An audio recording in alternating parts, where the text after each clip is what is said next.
ரமலான் இபாதத்துக்கான காலம் அது. நோன்பு வச்சுட்டோம், இரவுல தராவீஹ் தொழுதுட்டோம். தராவீஹே என்னங்க, அதுவே பலவிதமாக தான் இருக்குது. ரமலானுடைய பொதுவாக ஆரம்ப நாட்களில் கொஞ்சம் கூட்டம் இருக்கும், அப்படியே கொஞ்சம் குறையும். நடுப்பத்து பூரா காலியாக தான் இருக்கும். நடுப்பத்தில் தேவையில்லை நமக்கு. ஆனால் இத்தனைக்கும் அது என்னங்க, மன்னிப்பினுடைய 10, மஃபிரத்துடைய 10. அந்த 2வது 10ல் கூட்டமே இருக்காது. அப்போ என்ன அர்த்தம், எங்களுக்கு மஃபிரத்து வேண்டாம், அல்லாஹ்வுடைய மன்னிப்பு எங்களுக்கு வேண்டான்னு சொல்லி அப்புறம் திரும்ப கொஞ்சம் கொஞ்சமாக 3வது 10ல் ஏறும். இப்படி தான் நம்முடைய ரமலான் எல்லாம் இருக்கிறது. இப்படி ரமலானை அடைஞ்சு கொண்டே இந்த மாதிரி அலட்சியமாக கழித்து கொண்டு நாம ரமலானுடைய கடைசியில் எல்லாம் நிறைவா செய்து விட்டதாக நினைக்கிறோம்.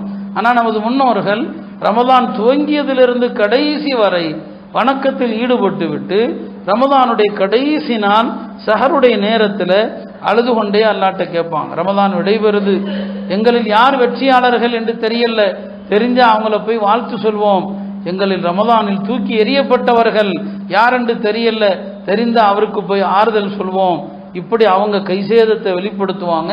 ரமலானுடைய கடைசியில மாதம் முழுக்க இபாதத்தில் கழித்தவங்க. அருமையானவர்களே,